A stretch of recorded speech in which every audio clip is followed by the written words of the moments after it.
I am going to speak without a mic. I think Freya was going to say Sharmini is going to shout at you. But I'm going to speak as loudly as I can. Obviously, if you can't hear me, then let me know and I will use the mic. Thank you very much for coming, and thank you to Parasite for not only inviting me to be a curator in residence in Hong Kong for what will be 6 weeks by the time I leave, but also for convening this session.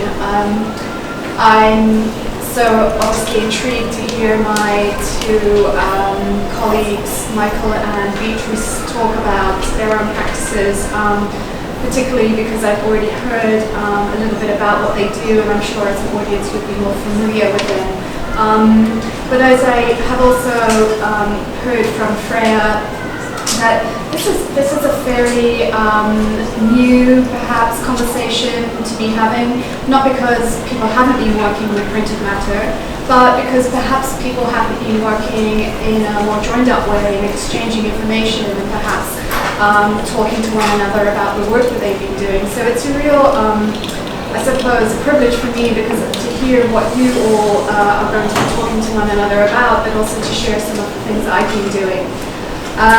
I'll just bracket what I'm saying, or preface what I'm going to begin saying by telling you that I'm not trained as a publisher, which also perhaps raises a question about how do you train as a publisher.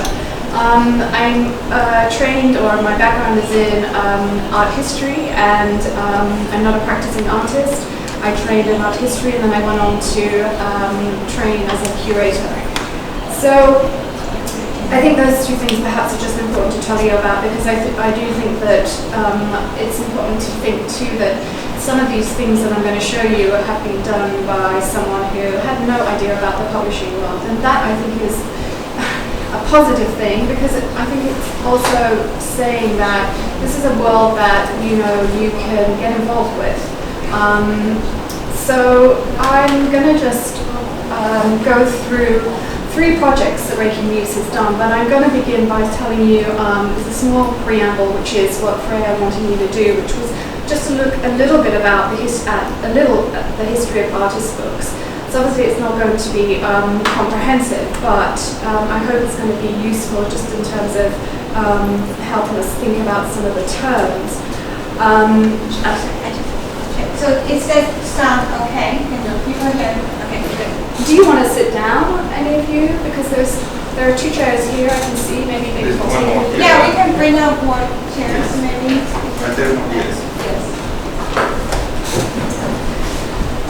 So Raking Leaves is the name of the publishing organization that I set up, and I set it up in 2008. It's a non-profit organization. It's based in Sri Lanka, and I set up Raking Leaves with the idea of commissioning artists to make artworks in the form of books.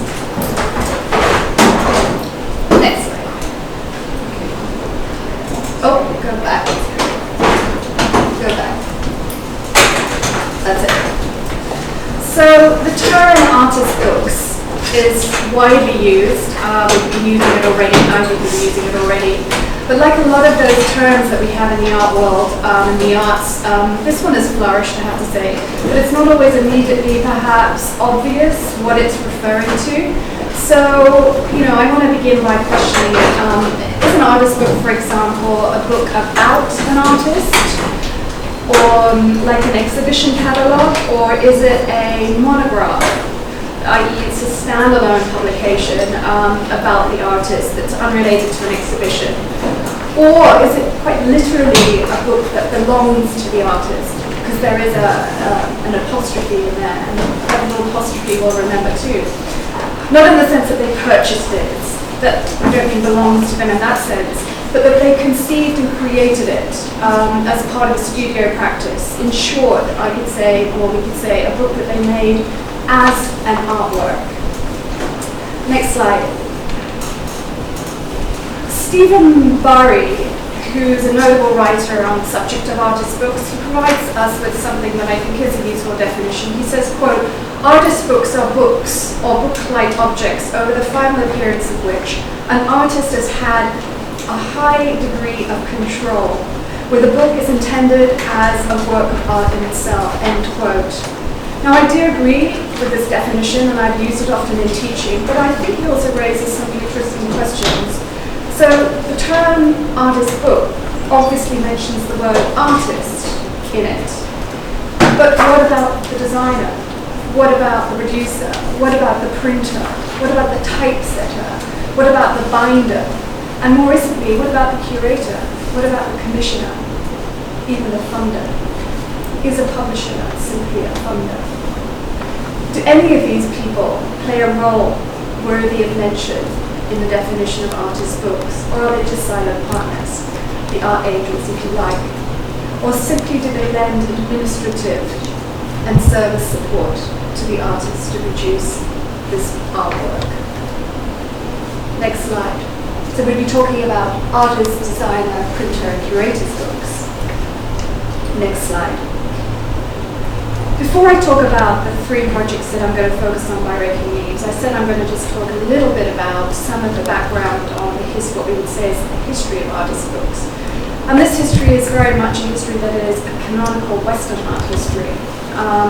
And what I've done here is choose 2 examples that are by 2 artists that couldn't be more different from one another, and also the work that they produced is really also so different. One is an early modernist, and the other is a contemporary artist from the 60s. But the first work that I'm showing you here, to many you might know it, it's by William Blake, an English-British, I could say, visionary artist very much of his time, and was a poet. He was born in 1757 and died in 1827. This work is in the museum of the Metropolitan Museum of Art. It's called Songs of Innocence and Experience. And it was originally a complete work. It was first printed in 1789. But Songs of Experience is a poetry collection which included 26 poems, which form the second part of the William Blake's book, artist book, called Songs of Innocence and Experience. And these 2 books actually were back to back. And the poems were published in 1794. And it's interesting because it introduces also very early on the conjunction of image and text as being germane in some way to the idea of an artist's books. But other than writing the poems, Blake also illustrated the texts. He printed, he coloured, and he bound the edition. And this was done with his wife, Catherine. At the time, because nobody else, no studios around him, could do all of that work. He sent separately to different studios, and they could collate it and create this, but no one could do it under one roof. The job of the illustrator, the plate maker, for example, they were 2 separate jobs. So this work, I'd say, sets the tone for later artist books, connecting self-publishing and self-production with the integration of, as I said, text and image and form. Form being something that is being thought about that can move, that can be picked up, that is not it's connected to a wall, for example, as in something that's hung. But Blake also, and I picked this one particularly because I've always thought it was really interesting. What else is really, I think, bringing us into what artist books kind of have always been about to me, is that Blake here uses the book as a space in which to critique practices of his own society. So next slide, in one of this book of poetry, there's one poem called The Little Black Boy, where Blake actually attacks the negative treatment of racial minorities. There are other poems in the book. You could just study this as a piece of literature. The Garden of Love, A Little Boy Lost is the name of the poem. He also turns his attention to the very repressive aspects of the church, which he viewed as very coercive and corrupt. So what we need to also keep in mind here is that up until now, artists had been involved in although artists had been involved in the production of books, and next slide, I'm talking about something, she's the designer, the printer, the typesetter, the author, the initiator, and the creator of all the content. And he uses the book as a form, as a vehicle, if you like, to distribute what I'd say are ideas. Like Blake he was saying things that he was not meant to be saying. And one could say he was circulating sort of critical positions in regards to the church and to Victorian values. Now all of these factors have remained key concepts in artists' books, particularly Raking Leaves up to the present. And even if an artist doesn't actually perform the act, let's say, of all of these roles today, they're necessary because they are necessarily quite specialist. They will have the final say, they will be consulted, they will be deeply involved in every single decision making, I would believe, as they would if they were making an artwork. Next slide.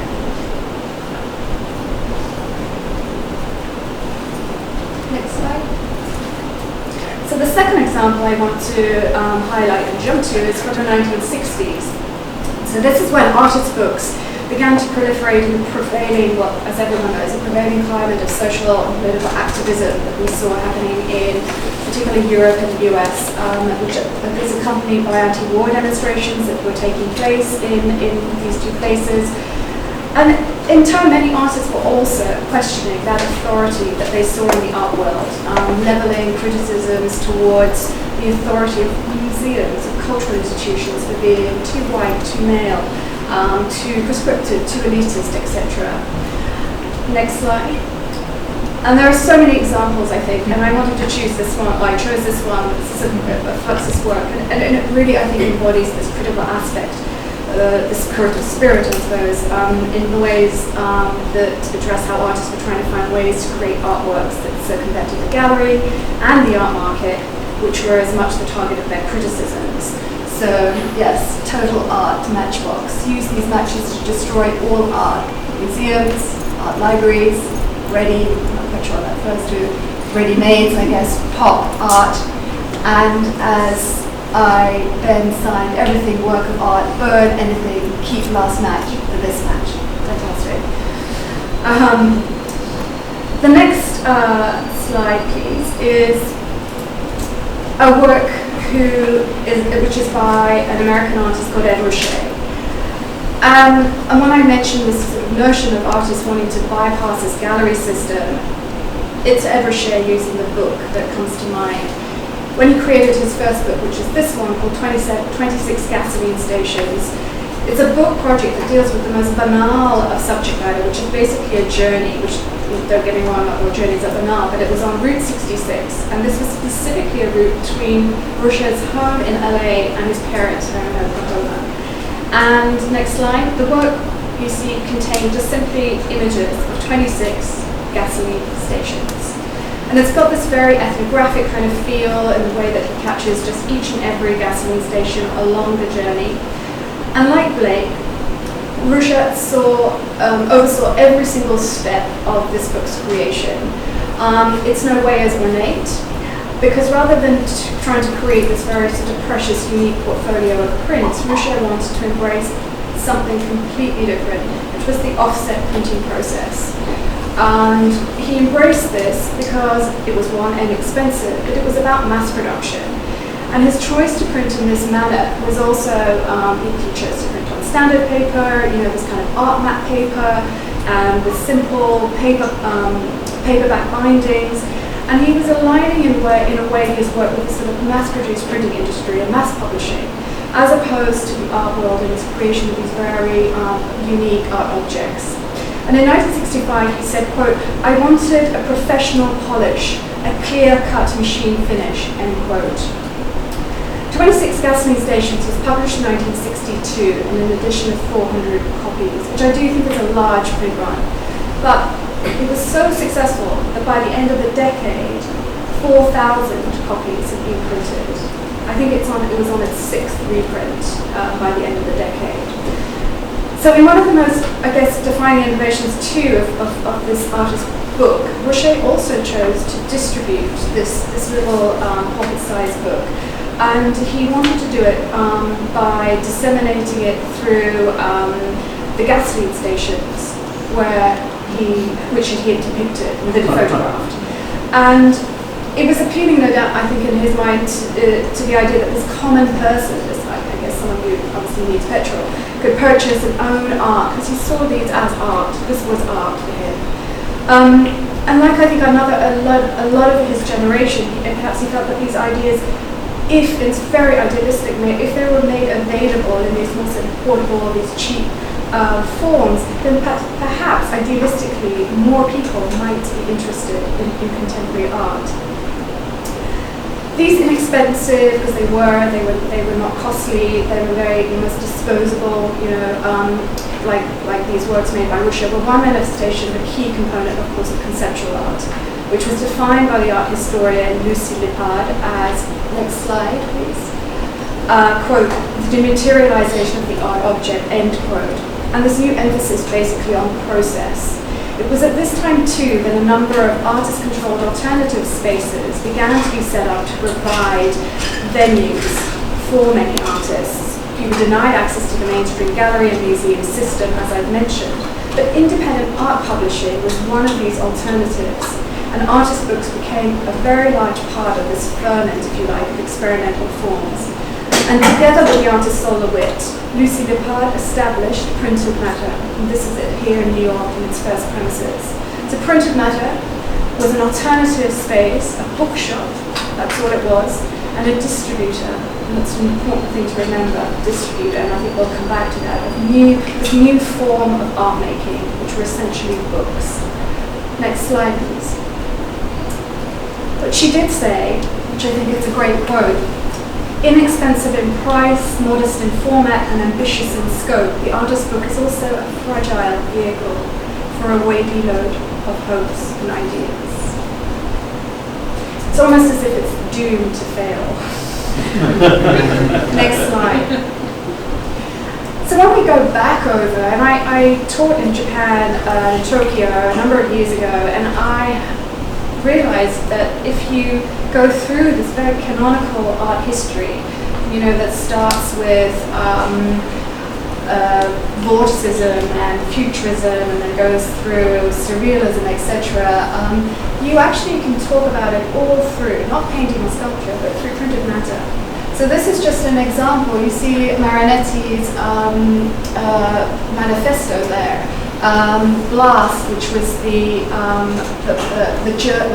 publication where the whole of Wyndham Lewis's thesis on vorticism was spelt out, and that was what was the beginning of the vortis movement. Of course, there's painting that we can look at too, but you can walk through. Next slide, please. Across Russian constructivism, in Holland, then to surrealism. With de Stiel. Next slide. Then you get into surrealism, as I mentioned. Klein. You go into fluxus, which I mentioned, but the kind of crossover from fluxus into conceptual art, and ending here with perhaps, or not ending, but perhaps beginning. Here in the publication called January 5 to 31, 1969, which was with Robert Barry, Hubler, Kossuth, and Weiner, was this publication that was the artwork itself, that was presented as a photostat catalogue of all of their work, and that was the only exhibit in their exhibition. And the presenter of that material is a dealer of the time, Seth Sigala, who was a curator, who I would say was also instrumental in thinking through and presenting that work. Next slide.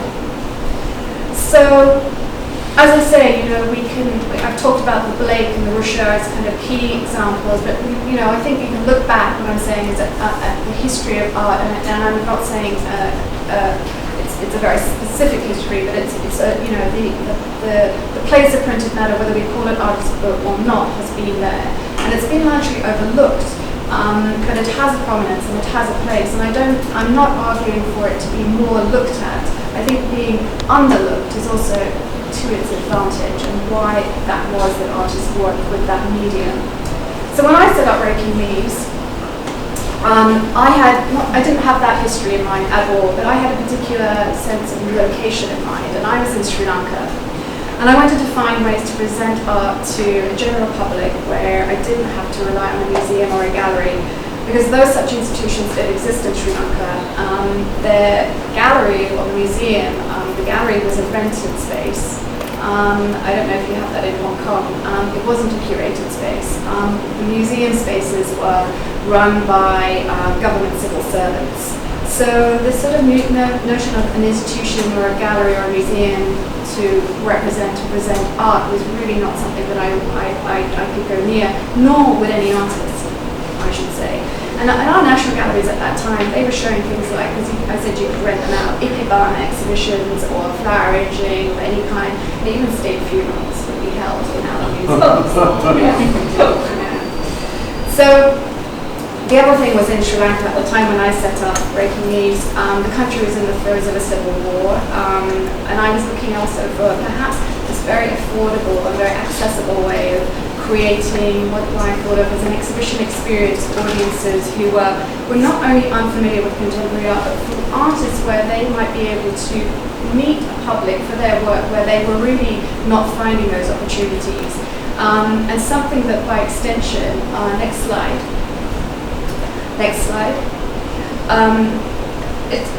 So it's something that could be transported so that in effect somebody living in London or New York, in Hong Kong, could become acquainted with something, literally, this relationship between published and public, the derivation of one from the other. So we have this sort of linguistic connection between these two words, published coming in modification obviously from the Anglo-French word and deriving originally from the Latin. But I feel that this is something just worth dwelling on. Next slide. It's with the cultural theorist Benedict Anderson who coined this term imagined community, and he was thinking of public when he was thinking about this. And his I should say that the coining of this phrase was him critiquing print capitalism, but we're just going to put that to one side. I just want to think about this term, imagined communities, because in reading Anderson, and I encourage people to do it, is that he revealed this really fascinating, I think, insight into this role of print culture in creating what we can sort of refer to as communities of strangers. That's what kind of we all are in a way.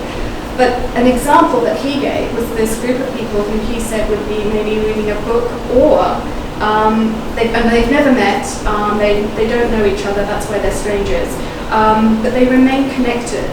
How do they remain connected? It's in relation to a certain sort of what he described as a political persuasion, a collective unconsciousness, or consciousness in a sense of these shared values, because the allegiance of people's, I suppose what he was describing were tastes, were what connects them. And his example that he gave was about the way that people read newspapers.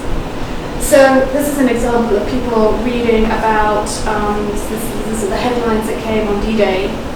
Next slide. This is a Jaffna reading room where there are newspapers and people can come in and sit and read them. Next slide. And I think this is a sort of phenomena perhaps in many parts of the world where we're connected through newspapers that we might read but we don't know one another. So to get back to the book, I can pretty much say that for over 2 centuries they've really been recognized as perhaps that they've been one of the single largest ways for spreading knowledge. And this is this is, people say this is being threatened, or if not, it's caused the death of the book because of the internet. This is not the case. The increase in book sales has not, well, book sales have not decreased. That's what the book industry talk about the whole time, because the internet has actually helped them. So, and in turn, I think what we have to think about in terms of a book culture is that it really is something that has stimulated the growth of societies and the cultural development of citizens. Being able to read is basic freedom. So I think that is something that is there in books. But the proposition of, when I'm talking about public and publishing, this proposition of a book as a form of public space is something that has rarely been explored. And when we talk about books and artist books, I think it's going to come up, but who are they for, who are they targeted for, and who is the public and who is the audience? And I don't have an answer, but I just want to bring that up, this notion of who a public might be. Because also, I think the book is there as, and it's also associated with another kind of space, which is a sort of private space. Escapism. We go off and read a book. the space of fantasy. It's a closed world. You know, this euphemism that we also talk about in English of the closed book. You know, you can't get through to a person if you like, you can't read them. So it inhabits these two metaphors of sort of openness and public, and at the same time something very closed off. And as I said, I do think that there's something that artists can very strategically use when it comes to books for circulating ideas, precisely because of its closeness. So I'm going to now actually talk about Raking Leaves. Next slide, please. Next slide. So the first project I want to talk to you about is by Imran Qureshi. And I want to just have you look at this image and read you a quote which was by Suzanne Potter, who was a curator who worked with him. And Imran Qureshi was born in Pakistan, and she says, quote, "Since graduating from the National College of Arts in Lahore in 1993, Qureshi has become one of Pakistan's most feted exponents of contemporary miniature painting. Qureshi redefines the pictorial language of the Mughal. This is precise and painstaking, involving the gradual build-up of pigment over hundreds of repetitive strokes, exquisite in their lightness and expressivity. A defining aspect of Qureshi's work is its merging of present-day subject matter with a symbolic repertoire elaborated from traditional motifs. Set firmly in the present, his paintings reflect his personal observations on the global politics of war, religion, and the day-to-day realities of contemporary Pakistan," end quote. So that quote was actually written about this work. And it's not really something that you would perhaps read and imagine it would be describing this. This is a work that she commissioned Imran to make at the 2011 Sharjah Biennial in a courtyard of the former hospital. It's called Blessing Upon the Land of My Love. And he made this work in response to a car bomb that was detonated at the end of his street in Lahore where he lives. Next slide. So the image on the far right is a close-up. You can see how Imran renders the splashes of red paint to create what are leaves or foliage, which is part of his training in miniature painting. And it would have been a training that would have been based on that image on the far left, which is an example of a miniature painting. This is from a Hari or a Kumbara tradition. And next slide, one of the reasons I wanted to work with Imran was because of his sort of, I suppose, his work that uses miniature painting, and my interest to revisit this art of Mughal painting that had historically always been closely associated with the book. So here, in fact, this is an album associated. This is a book, a piece from an album. That's a book. Is in fact a page from the biography of Jahangir. Next slide.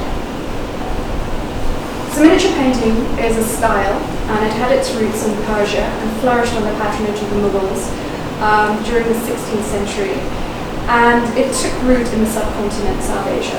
And that's interesting. There's several scholars who have argued that the term miniature actually refers to the small scale. These are no more usually than this big, obviously, so referring to the scale of the paintings. But actually, another group of scholars has said that the Latin word miliare means to colour with red. And this is about the way in which the medium's relationship was defined next to the book. Because with the book, or the codex form, something that opens, the adornment, when I showed you the manuscript illumination, the adornment of the books was originally something that used red wool, which was an underpainting, which provided the best surface on which to gild. And therefore, key, I suppose, given the abundance that you saw in these manuscripts of gold leaf and illuminated manuscripts. So Imran, he's a student of miniature painting at the National College, as I said, in Lahore. And as a style, miniature painting has had this very long and complex history. And I'm also talking and dwelling on this a little bit because I think ink painting might be something in the Chinese culture that has followed very similar kinds of meandering histories where it's been appropriated from maybe the left, the right, the state, etc., the private. And in the miniature we see something of that happening too. And I haven't got obviously time to go into everything, but I want to just mention that next slide. When the National College of Arts, this is the building, was established in Lahore, it was established by Rudyard Kipling's father, who was called Lockwood Kipling, in 1875, and it was an arts and crafts school.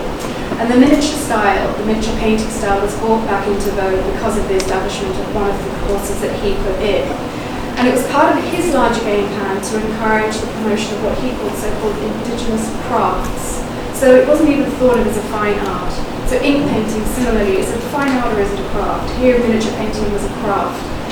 And he wanted, this was part of what he wanted to do, because he's coming from a background which was looking at this kind of promotion of the arts. Now, with partition between India and Pakistan in 1947, most of the miniature paintings in the Lahore Museum were taken by the British and they left the country. So there was nothing really for anyone to look at, any students that is. So miniature painting then kind of went underground, and it was then taken up by the state, and it was used pretty much as a way to talk about nationalism. And it was about faith in the copy. People were just trained simply to copy these things, not to think about subject matter or innovation, and it was part of this growing influence of religion upon the state. Next slide. Next slide. I'm just going to go through this bit quickly. But in 1977, there was an artist called Bashir Rahman who was a former student of the NCA who had studied miniature painting there. And he had studied abroad, and he came back and took on the post of teaching miniature painting at the National College of Arts. And it was under him that things began to change. Next slide. What he did is he established a bachelor's degree in miniature painting in 1982. And Bashir taught his students, as he had been taught, about the rigors of the process. And he to use this fine brush that centuries ago would have been handmade from a squirrel's tail. The student of miniature painting begins by practicing these very painstaking exercises of dot on this side, a dot on this side, and you just draw lines laboriously. And he encouraged them to create to master their technique, and then to create, to take contemporary subject matter as their subject matter. And the Pakistani curator Hamad Nassar, who I know all of you would be familiar with, who used to be head of programs at Pereira, he's written extensively on this subject. Next slide. And I want to quote him. He says, quote, "Finding new currency as a radical form of contemporary expression, the revival of the miniature in Pakistan during the mid-80s, he'd been here referring to Bashir, has given rise, fall, and reinvention to an otherwise rigid, remotely exotic, and robustly adaptable style, not otherwise associated with experimentation," end quote. Next slide. So returning to Imran, the appearance of a figure. Can we get the next slide? That's Imran's work on the far left, a miniature painting. And the appearance of the figure was established very, very early in his work. In the 90s, one of his figures shown here, is a portrait, in fact, of his brother, familiar subject matter, or someone that he knows. It's not a made-up person. The figure is painted in profile, in front of an essentially flat background, as you can see. It uses compositional arrangement that borrows, that's why I juxtaposed it with this very typical Mughal painting, typical of princes, courtly officials, emperors. And Imran uses this this language of state portraiture to paint this very ordinary figure of his brother. Next slide. But by 2000, the figure in Imran's work is replaced by the silhouette of the missile. The change of subject matter is not only subversive, but also seeks to undermine the pride of place, perhaps, and the imperial authority of the figure in miniature painting. This early work by Imran also shows him starting to adapt the style to comment on contemporary events. Next slide. Because in May 1998, Pakistan tested its nuclear capabilities for the very first time. And the timing of the tests were believed to be made in direct response to India's second nuclear test, which happened on the 11th and 13th of May 1998. And obviously this brought about heightened tensions between India and Pakistan since partition, and somewhat strangely of what's kind of going on right now. Next slide. In 1999, General Pervez Musharraf staged a coup, ousting the Pakistani elected Prime Minister Nawaz Musharraf.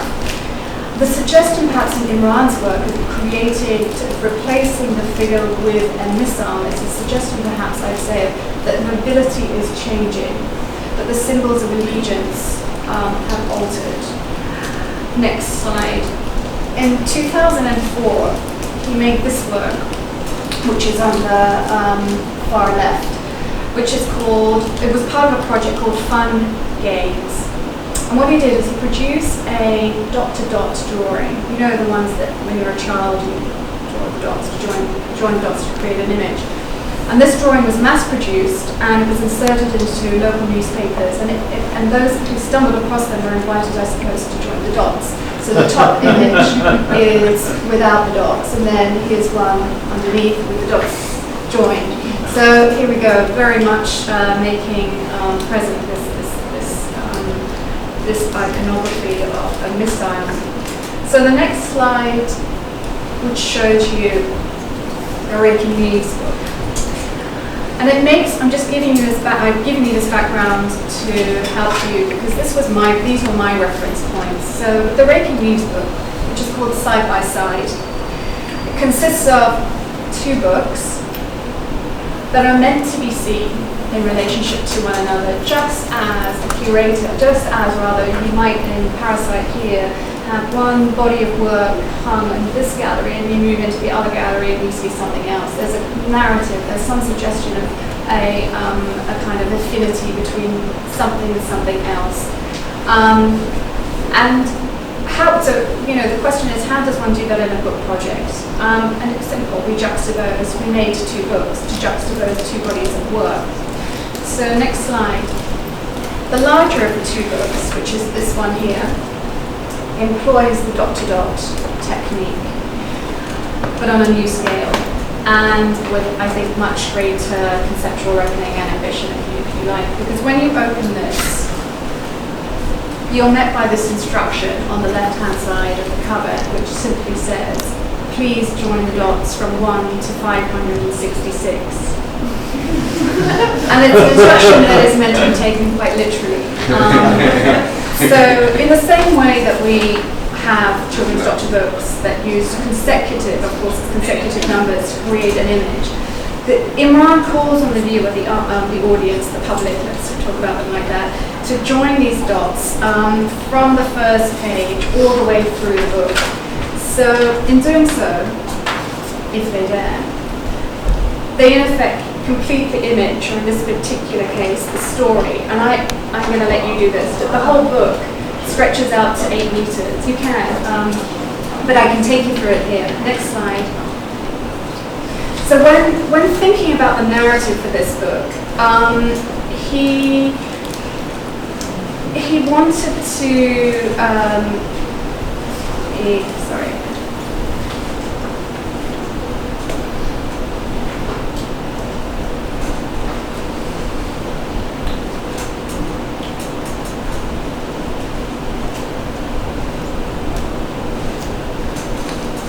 So yeah, when thinking about the narrative for this, he wanted to talk, so remember this is sort of in his mind, this idea of a children's book.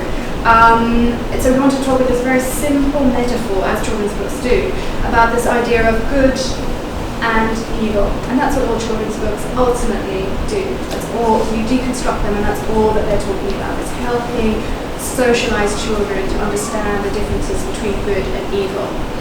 And so that was what he was trying to do. And what he does here is he employs this metaphor of a line that moves through a landscape and it encounters good things, quote, and bad things. So next slide. You can see that if you were to join up, next slide, the dots, and these numbers here lead across, and you would then join up the dots and you would make, in fact, here an umbrella. So I thought that was a good one for Hong Kong. This umbrella is covering and sheltering these dragonflies. So it's interesting too. I'm not an expert in Chinese or Japanese historical work, but I do think that because in the Mughal miniature, the dragonfly is a motif of the transience of life, its fragility, and it has a very short lifespan. So I don't know what it refers to in Chinese painting, because I know it does appear. Next slide.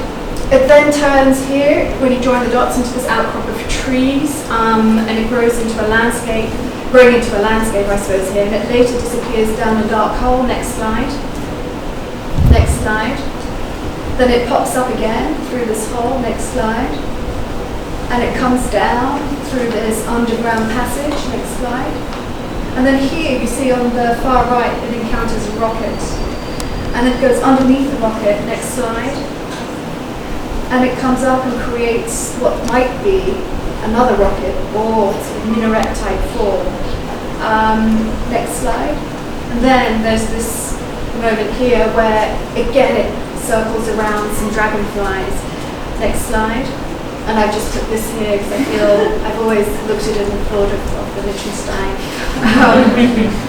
Next slide. So by contrast, the book that comes with it is so different, and it's a very different kind of course, narrative in form and narrative. Well, the form is also accommodating a very different kind of narrative. So I'm going to tell you too that with two forms of book, what he thought of in that one was this idea, both of them are looking at different kinds of instruction manual. So instruction manual is not obviously a term that we think of when we're thinking about how to define books, but it will make sense if I say an instruction manual is a prayer book. It is ultimately something that we read to find instruction about beliefs, and that instruction book is an activity book used to teach children, to instruct them how to count. So it's these two instruction books that come side by side. And in this one that I'm holding up, that's in front of you here, if we look inside it, and I should just point out there's this beautiful gilding, the gold gilding on it, and it's got this round spine, which with the designers, it was something that we really wanted to achieve because it's got this. It's a very unusual thing to do because usually when you do a section sew, you have a square spine. It's very rare to see a round spine in something. But to section sew this is such a huge number of pages. Took a lot of effort in trying to get someone to be able to produce it. So anyway, next slide. When you look inside this book, so just as the Mughal portrait tradition represented the actual people, as I was saying historically, the emperors, etc., the princes, and the nobility, if you like, at the time, so do the images that you find here, presented in here. It's not nobility in the sense of where we would think of it historically, but they're portraits of real people. Next slide. Next slide. These are all portraits of real people. Next slide. And they are, next slide. Next slide. They are in fact all portraits of his students at the National College of Arts. And all of this work was done just after 9/11. So there is in the beginning of this work a colour palette of red, white and blue that is being used by the artist. And if we go through, next slide, next slide, next slide, next slide. This image, for example, I'm just going to look at it a little bit more closely. Next slide, or this one, next slide. So it shows this man, this naked man, with dumbbells, exercising.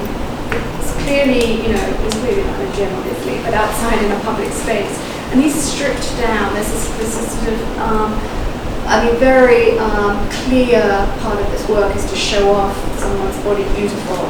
He's baring his chest. But he's not naked, but maybe it's the representation of beauty, perhaps, that what Imran was trying to expose here. There's something wanting to be admired, desired, if you like. And his trouser cord, that little red thing with the tassels, it's meant to be seen. It's something fanciful, perhaps, as opposed to something plain or inconspicuous. And his trousers, they're shorter than what is normal. And the one above the ankle, I'm saying. And this practice of this very elaborate cord and the shorter trousers is a practice of dress code that derives from the Sunnah, which is a code of conduct, in dress, which for the Muslims is something that comes from a very particular strain of Islam called the Wahhabi, which is a strain of Islam that you find in Saudi Arabia. And the Wahhabism strain is the hardliner strain of Islam that was really taking a stronghold in the subcontinent via the Taliban and the jihadi hardliners. And so this is sort of what we have, is this image in a way of extreme, piety, religion, but superimposed or juxtaposed with an image of frivolity, of vanity, of sort of desire. These two things are here. And in fact, all the figures in this book are in fact studies of Iran, as I say, of the students at the National College of Arts. So this is a college of art where, spirited behavior, to put it mildly, reigns. So this bastion of all these things that maybe we come to think of as, part of free expression and liberal thinking, is also a place where these very particular modes of dress are being adopted. So what are we to make of sort of this, as it were?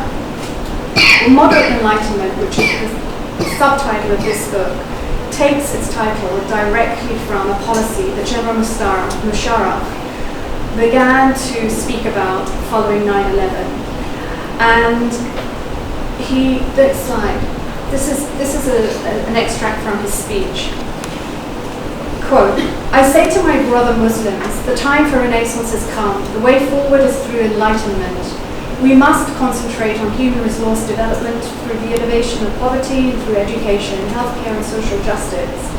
If this is our direction, it cannot be achieved through confrontation.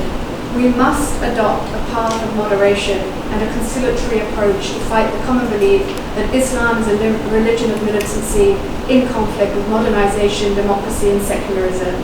All this must be done with the realization that in the world we live in, fairness does not always rule." End quote. Now, viewed by some as an attempt to win favor with the Americans, the speech was also criticized for ascribing the root of this global terrorism, because it was this, Bush's attack was that terrorism was with the Muslims. It started with them, it was their fault. But enlightened moderation in this speech was also seen, and from another point of view. And it was seen to talk about Musharraf saying enlightened moderation was something that needed to be exercised by Republican Christians. So it was an implicit critique of America. And that is why that red, white and blue was being used in Imran's palette when he was creating some of those miniature paintings. So as the book title suggests, side by side, Imran wanted to use, two books. This dot-to-dot book, which uses the metaphor of the line to ponder these sort of, I guess, these complexities of life's journey along a path that, although it's not straight, because that line doesn't go straight, it goes all the way, it negotiates all kinds of things. But it's to negotiate things that are part of one's life's journey, which we all encounter side by side, in the same way that the small book is trying to, I suppose, expose the way in which the stereotype is often, raised because people appear to be one thing, but actually they're another. And in Imran's case, these pictures of these figures are that it is possible. If he's saying it's possible, is it possible to be religious and secular side by side? I'm going to go on to the next book. Next slide. So this is the next project by Aisha Khalid, and it's called Main Class Subject. And it's a very different idea for a book, very simple in fact. It's what Aisha wanted to do was she wanted to recreate a exercise book. As you, I think here in Sri Lanka we call them copybooks, where when you're learning to write, you repeat the letter forms and you just go from line to line practicing the forms. So she wanted to create a copybook, and these are the kinds of books. Next page, next slide. As I show you here, on the left-hand side, these are the kinds of books which help kids to learn to write. The lines are formatted to correspond to the metrics of a letter. I guess most scripts, the Chinese is an exception, but share this notion of a baseline and an imaginary horizontal line on which the characters rest. And in the Roman alphabet, so on the far left, the English one, they're formed with ascenders and descenders, so that's why you have 4 lines. And by comparison, Urdu, which is on the right-hand side, there are no ascenders and descenders, so you just have single lines. Next slide. So these are 2 works by her that she made for the book. On the left side, when you compare a page from the English copybook with a page from an Urdu copybook, the English page has lines either side, as I said, and the Urdu one has only the baseline. So these are 2 paintings that she made for the book. And next slide. It's a 2-sided book. So if you're an English speaker, you would open it this way. If you're an Urdu speaker, it's 2-sided because you would open it this way. Next slide. But Aisha's recollection of her Urdu exercise books was that they were very poorly printed. The margins were often not straight. Next slide. Some pages were upside down, notes were misprinted. Next slide. Some were even blank, the dots to just run the page through and not being hit. But all these printers' errors, so that was when she was growing up, practicing this, this sort of task of writing. All these printers' errors in her book project are absolutely, they're not mistakes. They're intentionally present in the Urdu section.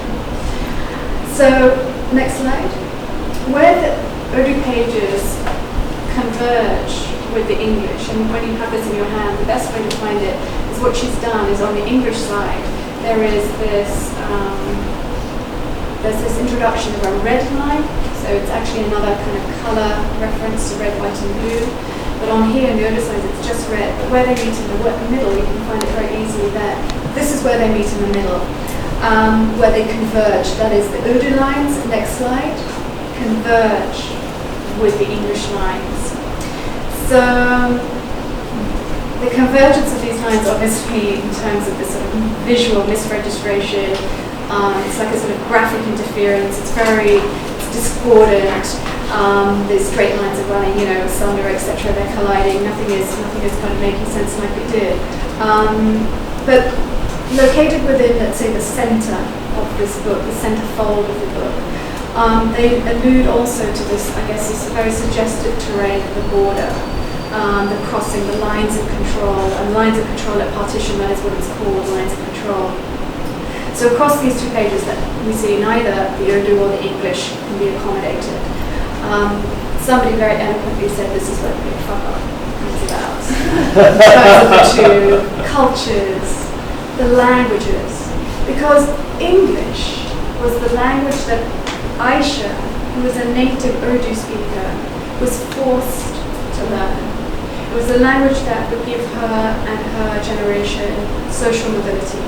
And I think that's the case with English as a language when it comes in as a secondary language in many, many parts of the world.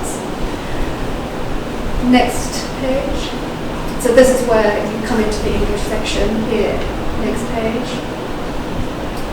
The remarkable, I think, feat of this entire book is that each and every single page that I've talked about, or that you can see in here, is actually it's a reproduction of a double-sided painting. So the left-hand side of that page, where you can see the little blue ink that has got slightly that is bled, shows you that is a giveaway, if you like. And when you look through this, there are each and every on every page. You can see little giveaways where the brushstrokes can be seen. Next page, next one, and you can. Oh, sorry, go back. It's written here in the colophon section of the book. It says this book is made up of 240 pages, each one reproduced from an original painting by Aisha Khalid using opaque watercolor on Vasli and measuring 25.5 by 19 centimeters. Next slide.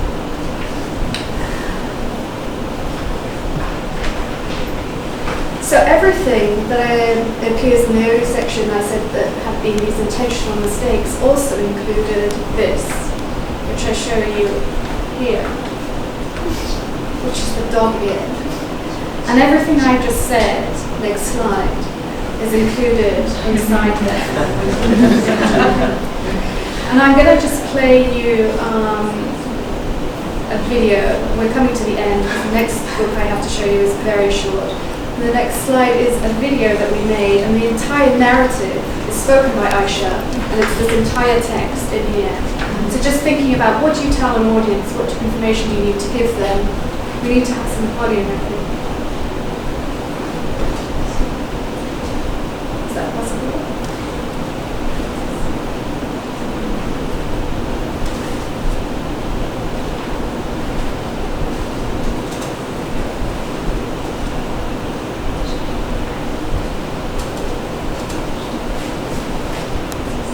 There's sound, yes. It's 4 minutes.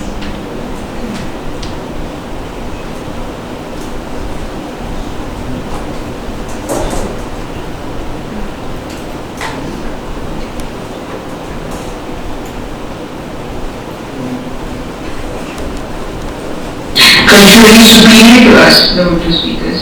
Do you want to start it from the beginning? Is that possible? Yeah, let's begin from the beginning. You need to go back.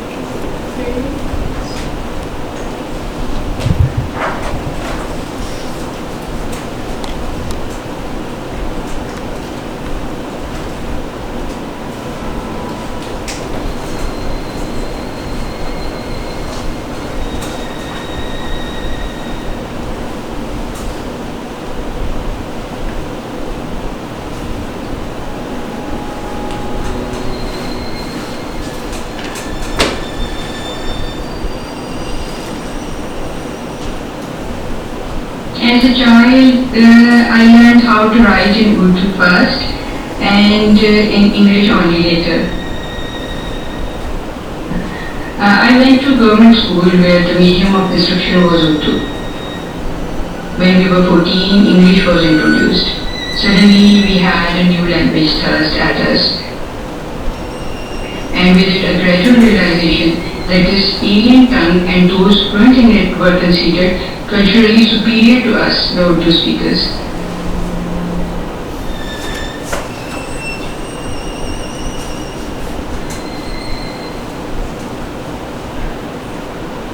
Our Urdu exercise books were different from our English ones.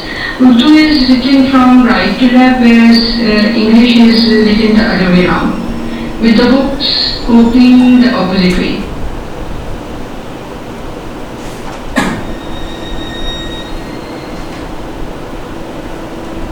There were other differences as well. The Urdu exercise books had single rule lines and were printed on rubber paper. The margins were often skewed and the lines misprinted. Sometimes the pages were not properly cut and had to be separated using the sharp side of the ruler. Painting each of the pages of this book was like keeping a diary. The task of making more than 300 paintings absorbed me daily through the meditative repetition that their making involved. On other level, each ruled page encapsulates the imposed hierarchy of languages whose legacy had divided and ruled the society I grew up within. This unseen story is something I subconsciously understood even as a child. This book is intended to be written in.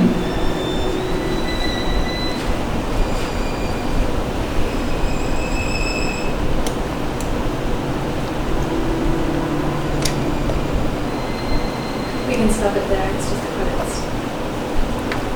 Go to the next slide.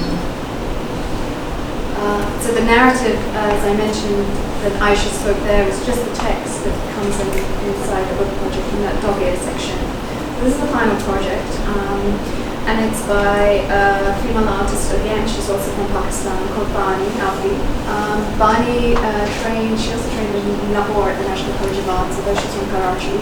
And she went to Chicago, to the Art School in Chicago to study film. So most of her work, her practice has been film or video based. She's also worked with photography as well. But in the case of Raking Leaves and her project that she did, it was a work that she developed, it was a work that I had seen by her in, which I'm going to show you, next slide. And this is a video. And I'm going to play it to you. I think it's self-explanatory. There is no sound.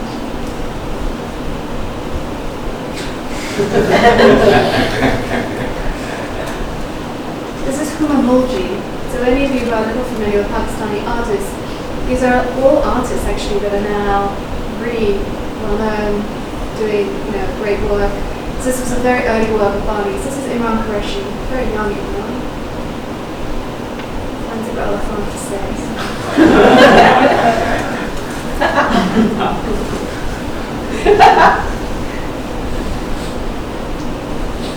And she talked about doing this work and then giving this to the people who are featured in it, who would then give it to someone. And how over the years, of course, when they no longer love that person, what they do, books go backwards. This is Rakshi Rana. So this is a series of books that obviously pay homage to silent cinema. And this is really where, this is where cinema began, in the book. So you can stop there and go to what is her book project for Reiki Memes, which is a series of flip books. So she had made one in perhaps a slightly more modest way, very early on in her practice. And for Reiki Memes, she took that idea of the flip book and extended it. And the project is called The Speechwriter. And you all need to hold this and go through it. You can just perhaps pass this around.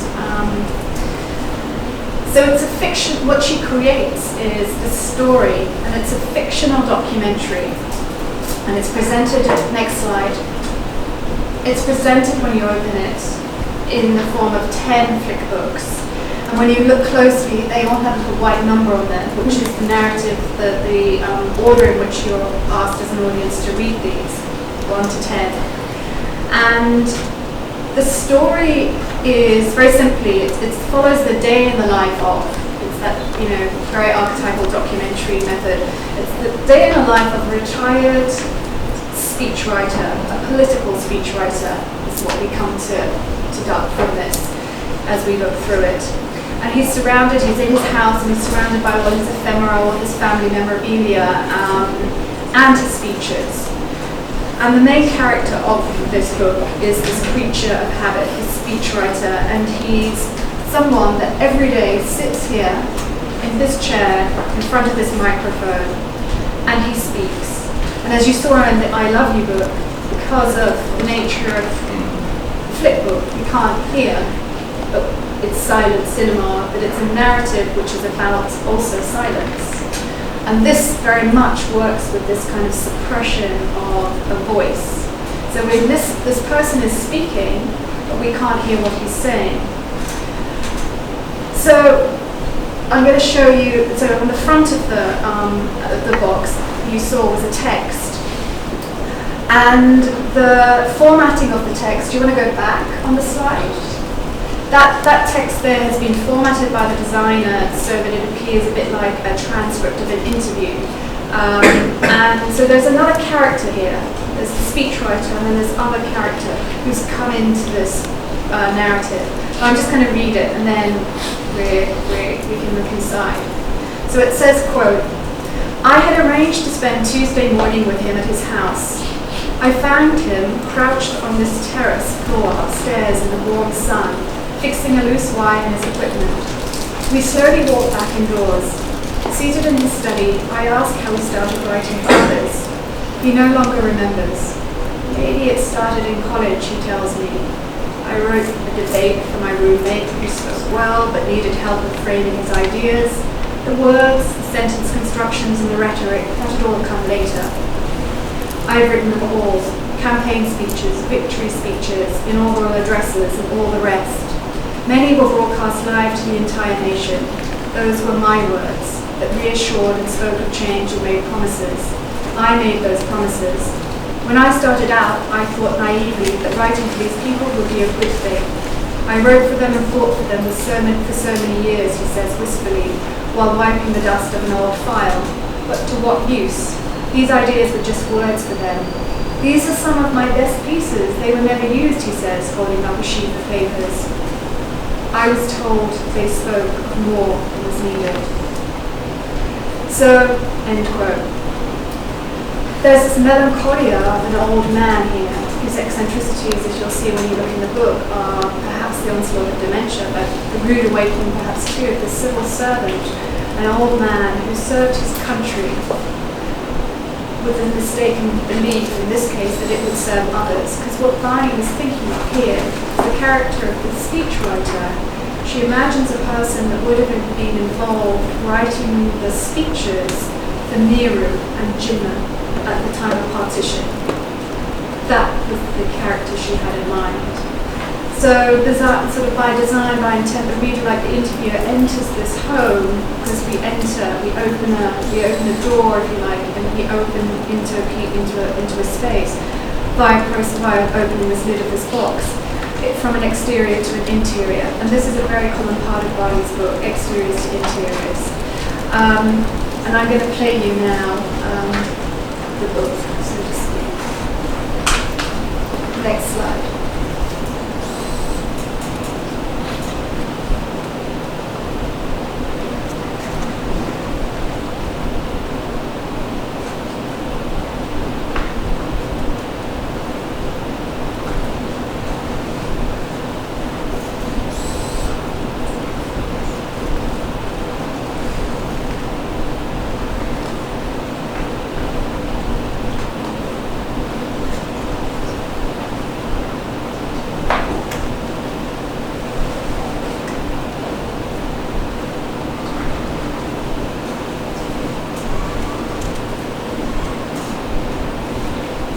Left-hand side of this.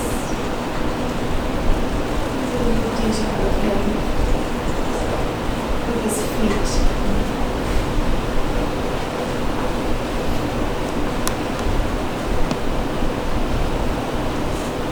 And she uses both the left and the right-hand side, obviously, to do different kinds of shots, a dual projection. And this book is when we come outside, and you see the exterior of the house.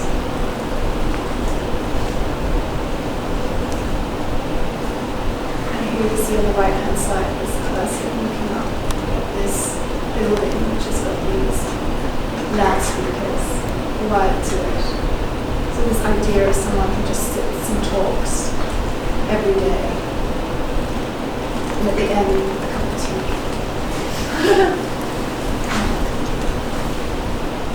Thank you.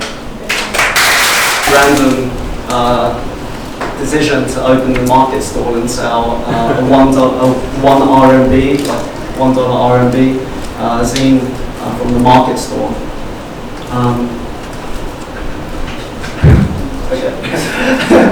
Okay, next slide. And so this selling zines in the rain led to a monthly contribution to that magazine called Bonfort. And it's inspired by Rudyard Kipling's short story book, which is called Just So Stories. And then this is like a play on that, Just Shao Stories, like which is like the Chinese for small. So you guys could also check out those ones. Next slide. And we also use the market store as a venue for reading the. I'm sorry about all the plastic. I try to protect them. We're just here like popcorn in the cinema. So yeah, we use the market store as a place to do the reading. So the next slide will show the bilingual reading. So just on the screen, so I'll start off by reading it in English, and then feeds the translator would read it much more eloquently in Cantonese. And then afterwards we'll have just like a quick discussion, and then we usually just go nearby and have some food together. So the second story that I've written is called Restless, which is a science fiction story about Hong Kong in 2050. And I think the reading will be on the 23rd. So if you guys are interested, yeah, you check it out. And then next slide, I think that's it.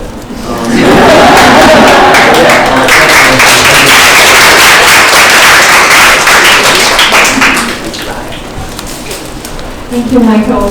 And another one is Beatrice, but actually she's one of the key person in this event what happened. And Beatrice had this small tube press, which is super dedicated to promote a lot of independent art publishing or artist books in Hong Kong. And I also joked with Beatrice that I think she's the diva of our book fair because she was alone by herself that joined all these different art book fairs in the region, in Taipei, in Shanghai, and in many other cities. So today will be very good opportunity to hear more of Beatrice's perspective.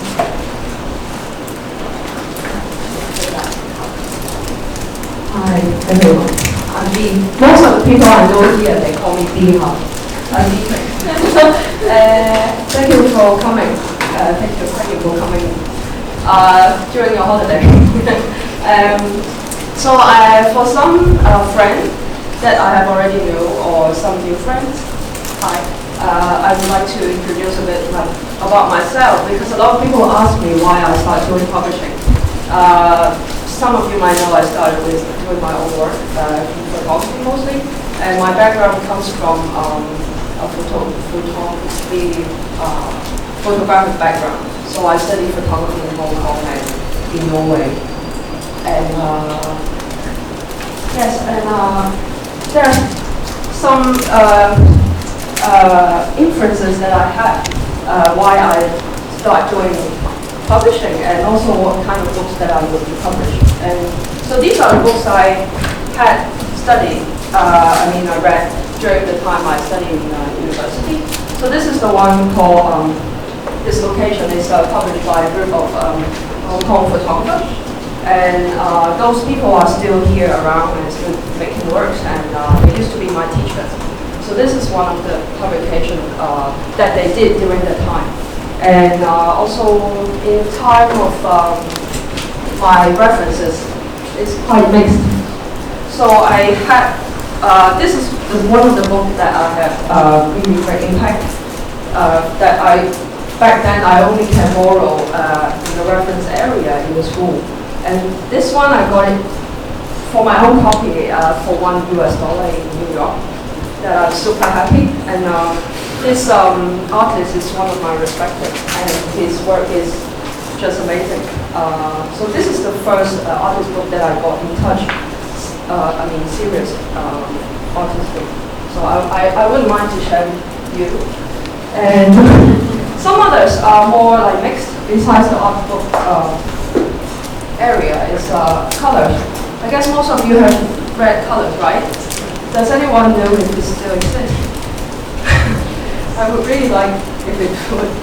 So colors is one of my visual influences during the time of my study in design and photography, because it's such it brings me another world of how other world looks like and the imagination of how other countries is demonstrating. So this one is one of the earliest issues, and there are still some of my collages. I use it for making zines. So I just directly use these pages as the background for my creation.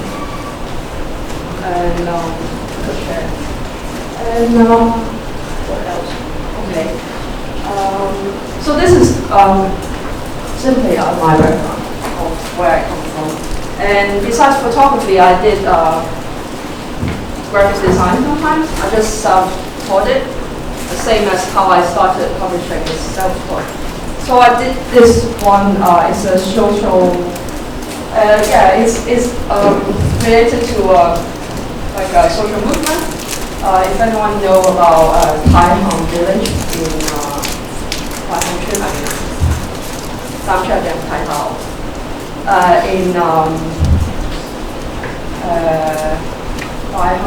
very near to the Diamond Hill. So now it no longer exists. The village is being demolished. So before it's demolished, a group of photographers and social activists they gather and taking pictures and doing interviews with the people who used to live there and work there. It used to be a tiny, but one of the most important film industry exists in this village. So by chance I knew them because my friends, some of them are photographers. So they asked me, hey, we want to make a book, do you want to make it? And I said, well, I don't know how to do it, but I just, try.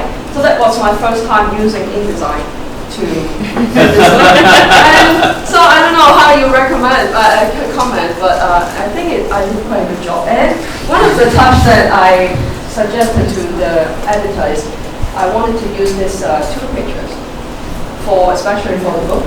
And after it's published, many of the readers told me, hey, I don't realize that this is a book about social movement because it's like that. They thought it's about the Japanese or adult porn kind of thing. I don't know what idea they come from, but to me, especially took this picture, and especially for this cover of the book is. I was just thinking, why every time we talk about social movement, it's like quite serious, right? We have a lot of worries and, it's kind of depressed. So I was thinking, shall I use another touch, another symbols to talk about this? So I asked my friend who is a model and process the model for me and. Coincidentally, she has this dress with a lot of flowers, and then we went to just a garden. This kind of flowers you could see in many of the Hong Kong, these boring parks, right? These kind of flowers. So we just went there and I asked her to just step on it, and then I took a picture of it, and then after she left, I took another picture. So it's like I kind of try to apply my imagination idea of how something nice could be could be a destroy, could be a disaster, So that was a try for that. And then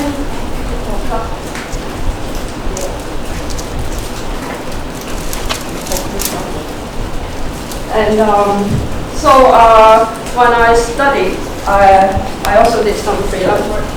So this is a magazine, if anyone who studied in Hong Kong knew about it. It's called Cream. It still exists, but right now it's just an advertisement magazine. So back then it was quite amazing. There are a lot of how we call hipsters. Okay, be honest, come on, hipster. Okay, these people who like fashion, who like design, who likes literature, it's everyone here. So, they are fancy about things. They wanted to be in the hip. So this magazine company is still around. Yes, but back then there was a group of very talented editors and designers, and that's why they produce very experimental content.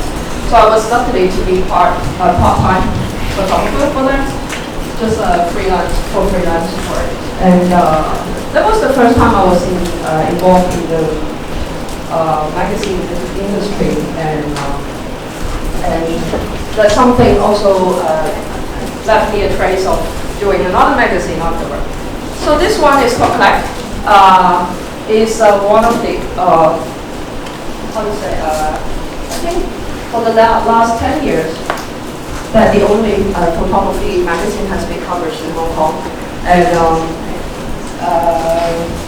so this was the first one. I did it together with my then schoolmates and friend, and we started this one, and we thought, hey, because we learn about photography and we like photography, and we hope this culture, this education will be continued after our study. Because the year when I studied in the PolyU, it was the last year of that photographic education in the university. So we thought maybe let's do something. So even though before that we wanted to do a porn magazine, but anyway. And yes, and luckily we got some funding from the agency, so we could make this one quite a grand kind of design. and I'm one of the designers in the magazine. And the first, we try to plan each issue with the different topic. So this one, we kind of want to do it in general, how photography is become a messages on media in our society. So with this issue, it's quite a mix of some images come from media, some from the internet, some from just from our some kind of pop scenario. So this was the first thing we tried to do, and so after track, I started to do Scorching Press, which is still my one-man organization. Without funding. So I'm trying to do it, and this is one of the columns in the magazine that I especially take it out and print it in the newspaper format. So the idea of newspaper is because I have collected quite a number of images that I don't know any of you have seen it in the newspaper, that these people only pointing at something, like point. And then obviously there's a reporter asking them to do it, right? So just point. And then I found him so interesting. Why do we have so many pieces every day? Like, I mean, my family, they subscribe newspaper, so I can read it every day. So, hey, why this picture? So I think I did it without intention. I just cut it out and tried to collect them and see what can I do. And there was a year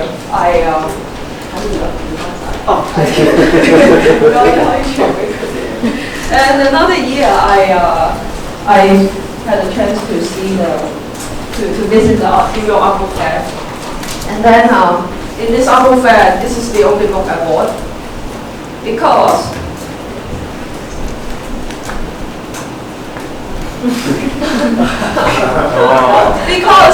because I found another person in the world that did the same thing as me. I was like, wow, so amazing.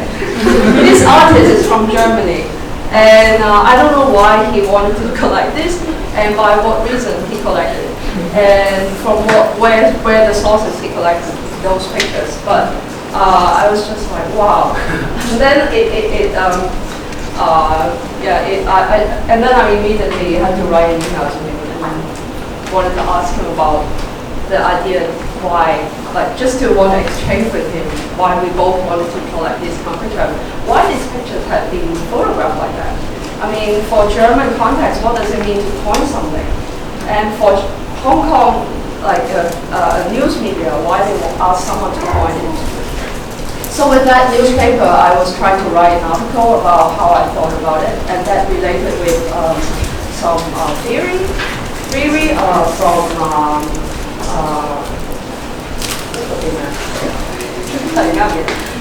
from the French Camera Lucida was the author of that. Yes, thank you very much. Yes, so yeah, he talked about quantum, and I think this kind of pointing it kind of reached to that moment of arouse people why they think of quantum.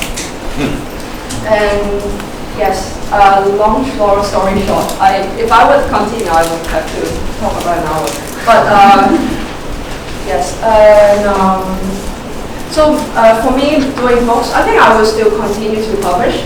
And when after I did publishing and did farming 3 years ago, I quite sure when I get old, I would like to do 2 things. One is farming, and another is publishing. And yeah, because during the publishing period of making books, which it taught me or it connect me and with people. I mean, at least books can be able to connect people, because when you guys read and you make books together, the people that are getting together, and then we could discuss and speak about things. And so most of the books here I did it quite under a social context. I mean, not anything political or social, but they are very personal, and they are my and also the artist's experience who we share quite intimately. I mean, intimately because it's only me and the artist. So I could say these people, we try to open up a space for us that we could be able to talk about our work, our emotions.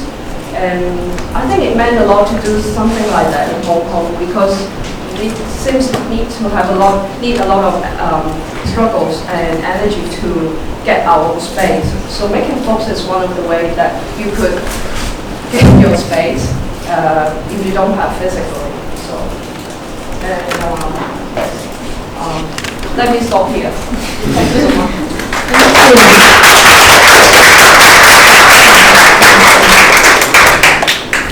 I'm sure that people have a lot of questions want to ask for this three people, and I will just begin with the one that is always bothering me in mind is that I think we are so if I think we want to do more about independent art publishing, the artist book is not because we want to join the mainstream. But I think that the idea is that what does this independence mean? It's not just, of course, most important is in terms of the content. We want to have this power to control things that we want to express, and then also, but it comes back to the biggest problem is about this dissemination, is all distribution, and where we got this. If we don't join the mainstream, how we got this funding from? It's all back to the practical issue. So I think Sharmini these things again with this wonderful, beautiful presentation. So I would like to ask you, how does the Raking Reefs function? You're a main commission artist, not the exhibition, but is both as the one to distribute all these ideas. So I'm just curious how you start with the structure. How does it work?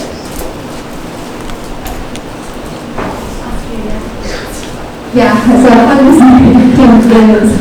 the structure work is that you commission artists to do works, and how do you get the funding? How many books you do for a year? How does this whole structure?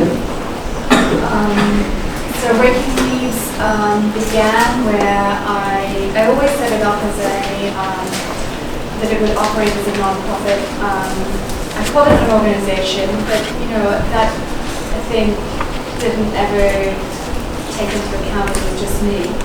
And I think when I used to say we've done this, people that knew me would say it's just you, what are you talking about? But because it was an artist that I worked with very closely and a designer and numerous other people, so I felt that it would be a we, but it was also a way of separating what I did as an independent curator and stepping aside from that and setting up something that was it was another way to curate. And it didn't mean I stopped curating, but in fact pretty much stopped curating in a more orthodox sense. So this organization then is something that attracted funding from other funding bodies, and that's still the case. I think that what comes with an organization or the name of something that is a publisher straddles two things when it's in the art world, and then when it has a place within the bigger, broader sense of publishing. So in the art world, when we think of organization, we automatically assume that they would have an education, program. And that was what would come to me from the funders. What's your education program for this project? And I would sort of try and throw it back a little bit at them to say, well, we've thought about everything to do with education, because when this goes out into the world, the person that finds this in their hand and sees it in the bookshop should be able to have everything that they need to read, to look at, to navigate through. So the funding system had it pretty hard to kind of comprehend that, because obviously with a book, you're not presenting it, it's not an event.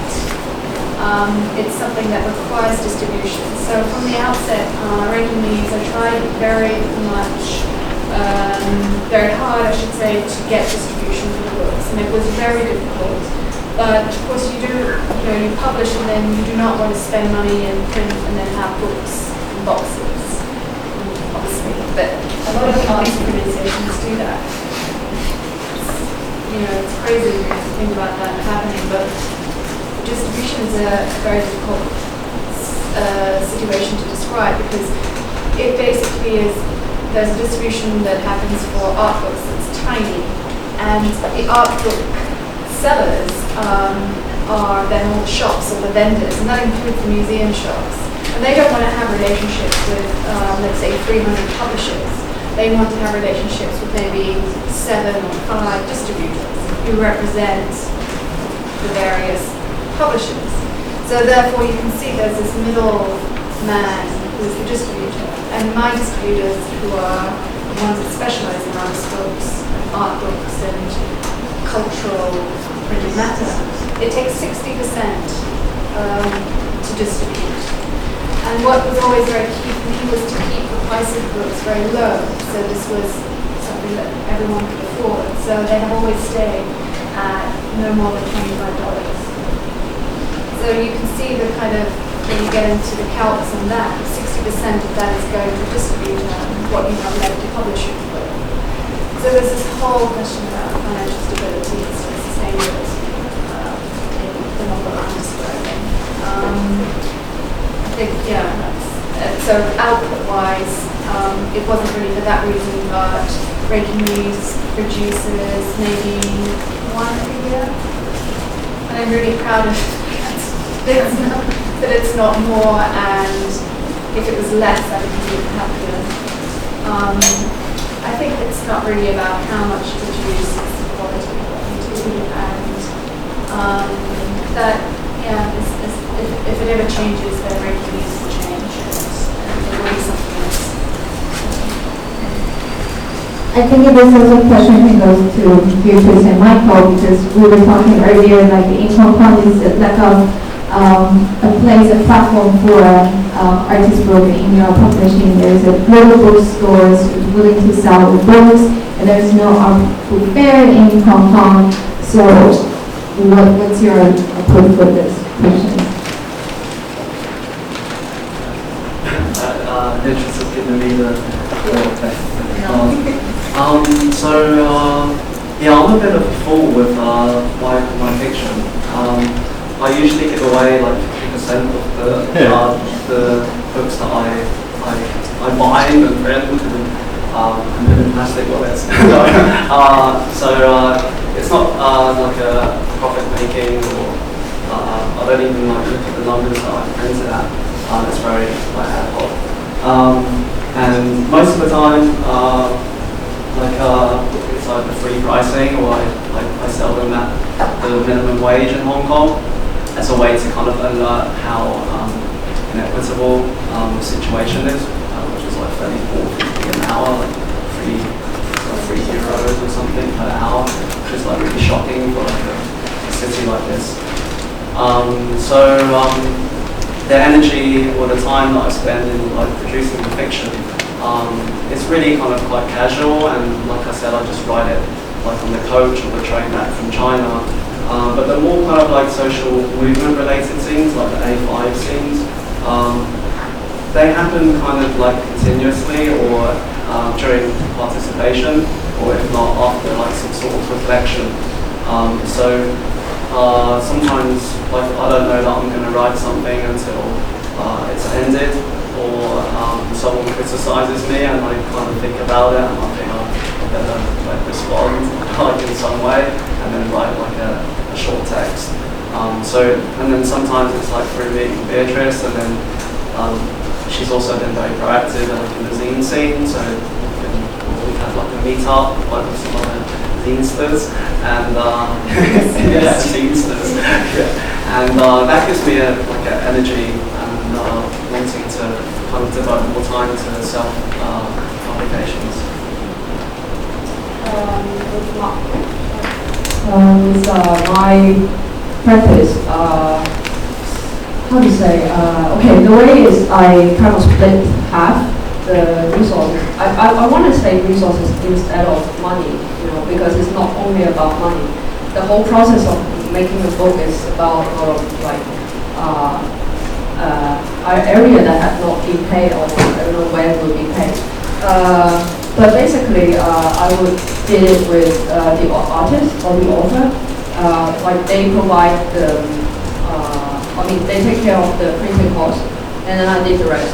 So in a way, it's like I almost, pay my own for the whole process with design and distribution.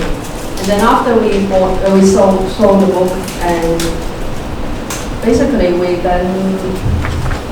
split in three sections, like 3 parts from the content we make. So one part is for the artist, and then one for myself, and the other one is for distributor. So like if we have bookshops or any places that we would do book fairs, that this part of money needs to be paid, right? Like basically. So this is how I try to did for selling books. And right now I have published 10 books, 10 different kind of items, and I think most of, at least half of them had already sold out, and just new publications are still had stock, but the rest often pay off, like most of them had already paid off. But of course, you have to measure about the time that how long you need to spend until you sell all the copies, and that I think you have to think about it, because it's really slow with the time for circulation. Does anybody here would like to take opportunity to ask questions for the front? Or there's a lot of people that who is also doing publication on this book would like to share your comments.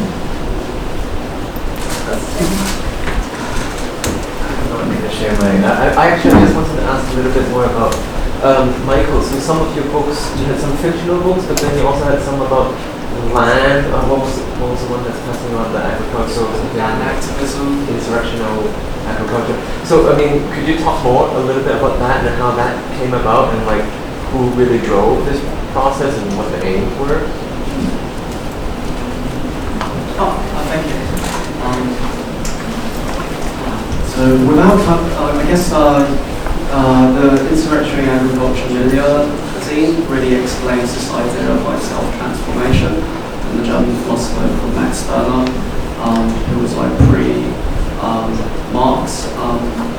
had this idea of like ownness, which is basically to participate in like a insurrectionary kind of civil disobedience kind of mindset, which then transforms you like in ways that you can't.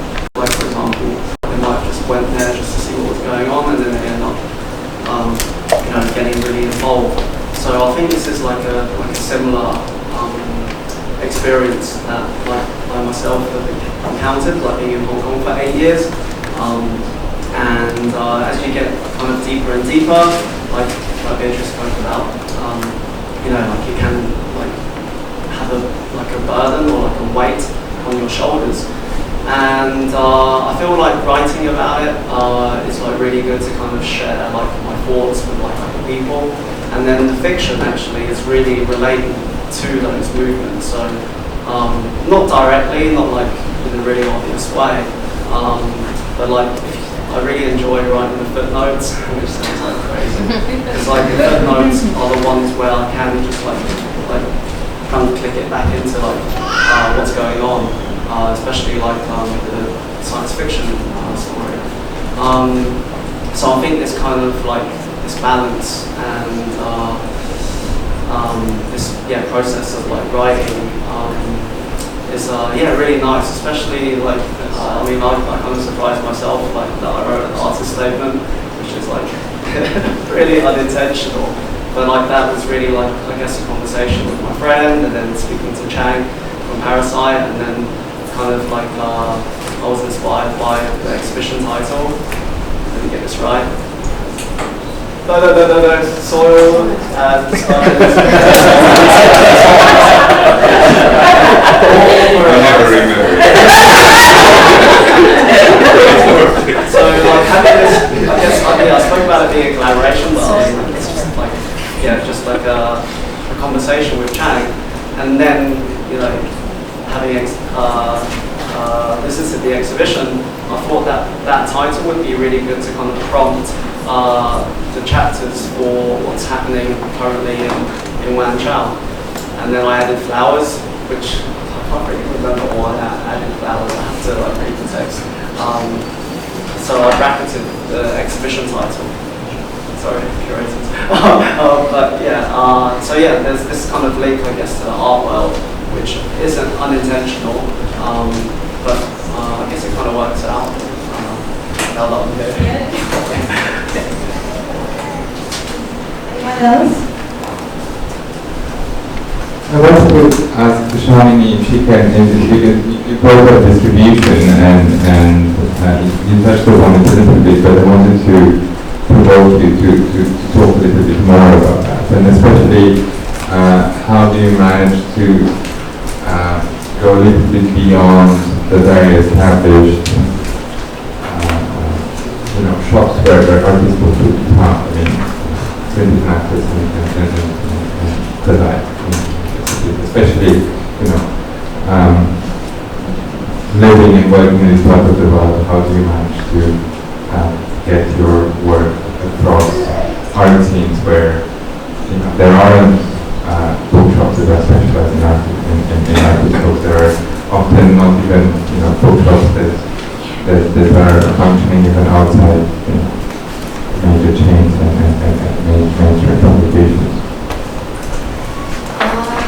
So with distribution, you're trying to, I guess, do two things. You're trying to create a revenue stream, and then also you want to get these things out there. So maybe that's why you give away 50% of what you do, because it's about the latter. It's about getting it out there. But obviously there's a revenue or there's there are overheads, there are costs to think about it provides one such. So I should add the breaking news. What there is as well is there's the mass-produced books, and I do runs.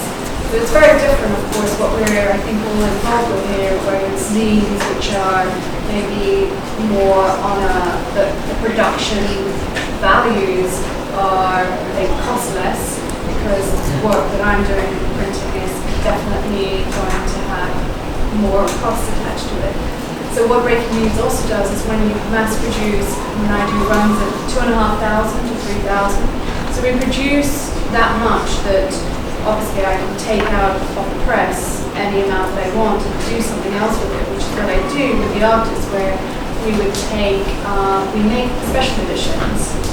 So the special editions are in numbers of 20, 25, and they're special, they're editions because they're numbered 1 to 20 or 35, and they are different they accompany, let's say, side-by-side Imran book, the special edition for that. Why was it special? It was redesigned, and then it came with an original artwork by Imran. And that was sold for obviously more than $25, and it was sold for $2,000. So in regards to Imran's market, that's very affordable to buy an original Imran Qureshi. And I always maintain with the special editions that they should never be, let's say, a photograph that's printed 25 times. That it should be a unique work that comes with each of these editions. And that revenue stream provides a huge income to Breaking News. So the reliance on the reliance on a distribution through the mass editions, I can take, I can afford to give away. I can't afford to give away 50% of what we do. So there's a way, I think, of thinking of what you do as well, because all of those special editions are made from what is a cost that we need to pay for anyway. And then we keep the cost right down to create the special edition. We really keep it down. But being able to find buyers for those special editions means you have to go to art fairs. So that is actually something that I hadn't thought about. And I realized as the years have gone on that if I had a space at an art fair, there'd be no problem selling these. So people would know them, they would come to me, they would see them. So this is sort of something I failed to do, but I think something to think about. But when we got into an art fair, an artist book fair in New York, we had applied 5 times and never got in. So I think there's something about the points of sale that have become very much, that they've excluded, I feel, parts of the world which we live in. And I do believe, so when we got in fifth time, we got in on the fifth application, we sold out and we took orders from Saturday and Sunday, 3 titles that were sold out. And I think that was something that told me we need more of these kinds of outlets, because when a book is published, there's a spike in sales because American Media does do an event. So that's another way that we would distribute. And who comes to the event but everybody who knows you and the artists who you're following? And then beyond that, your tertiary public, or the people who we would meet via the distributor, via the online sales. But anything that produces any attention towards what you've done will be a spike in your sales. So you need to be able to sell them online, I would say, for sure. People will find you online, and Amazon find us online. I mean, anyone buying usually goes via Amazon and take everything from us, but then I have to say, well, at least it's got out there. We haven't made money, but it's out there. And sometimes what happens in these stories, someone buying a book for someone, they give it as a gift, and then passes it on to someone else as a gift, who then says, I've seen this book, where did I find it? And that's how I get people writing to me saying, similar things, where do I buy this? But of course, on the one hand, I think it's not about being able to make, large sums of money, but I would maintain there is money to be made. And money also to cover. When we say non-profit, it doesn't mean, you're not operating with a profit. You have to pay yourselves. And that means you operate with a surplus. And you put the money that you make after you've covered all your overheads, after everyone's been paid, back in. It doesn't mean working for free. It does not mean working for free.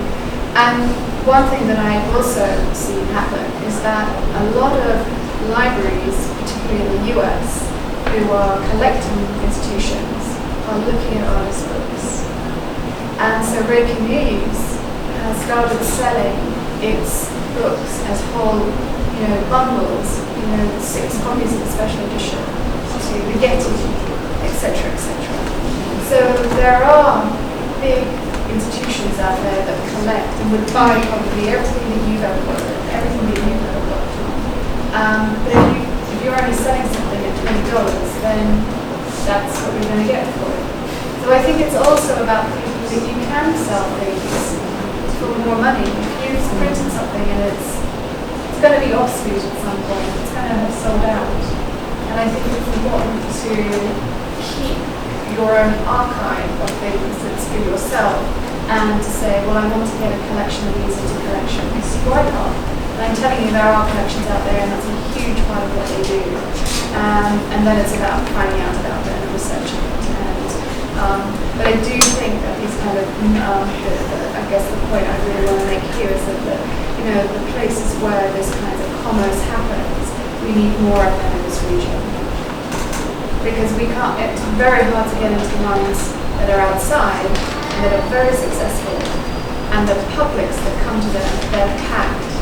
And I don't see why it wouldn't be the case here. And I think that's something that this region, as much as there are overlapping places, needs to establish.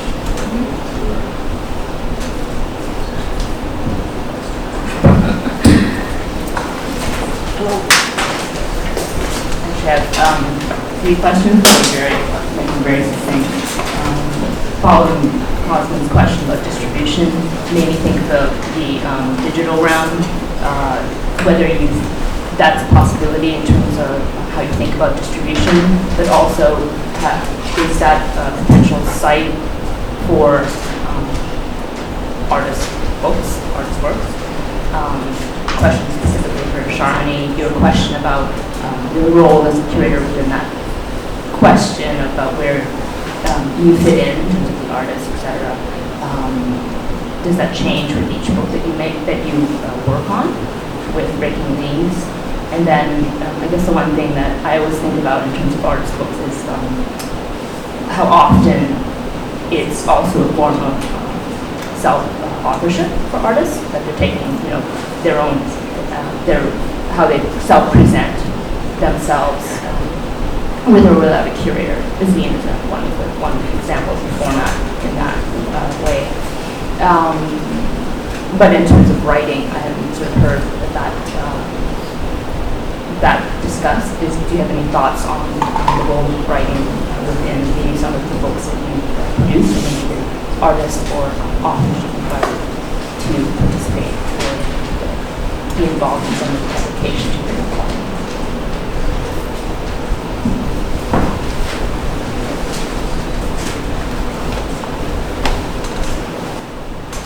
So that question is to everybody? Yeah. Oh, in terms of content, that's how... One's about the digital, one is about the role of, maybe the role of the artist versus the curator, and then the idea of self-authorship for writing, which I haven't heard about it, writing in within books.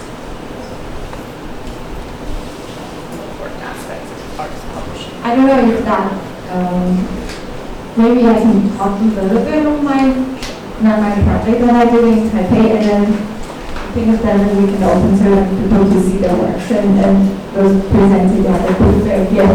So I think this is a project that before I joined Parasite, that I had this small publishing house in Taipei, which is an experimental project that I did with an artist, because that I would like to test out myself as a curator slash editor slash producer, how we can position, well, I can position myself in this different dynamic, like working with an artist. So this book is part of one of the chapters of this project. I did with a Chinese artist called Zinda. He had the creation that he had a chance to do a solo show at the Taipei Fine Arts Museum. So we were commissioned to do a lot of piece.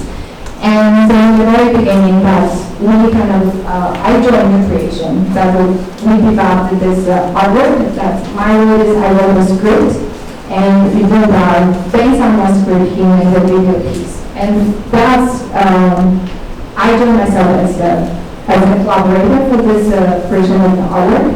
And then the second chapter is an exhibition. So in that exhibition, my role switched from an artist to the curator. So we did an exhibition. And after the exhibition, we published this book. So this is an artist book. And my role suddenly changed from a curator to an editor. And also we wrote an essay and we put the script in this catalog. And then the fourth chapter is this artwork suddenly start touring. So we joined the Shanghai Biennale, we went to the Berlin Film Festival, and my role suddenly also changed.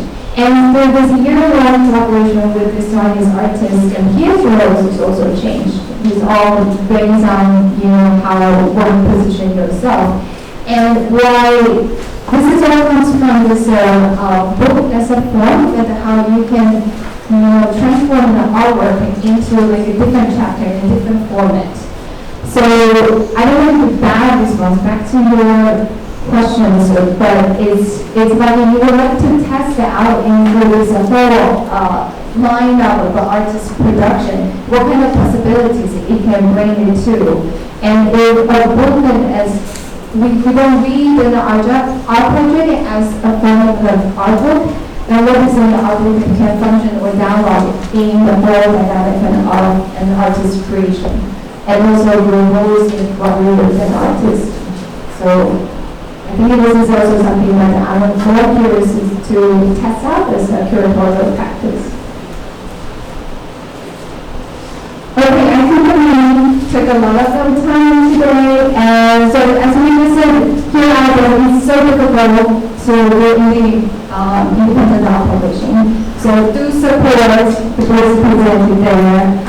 We're not going to do ministry, it's not the point, but the point is how to be sustainable.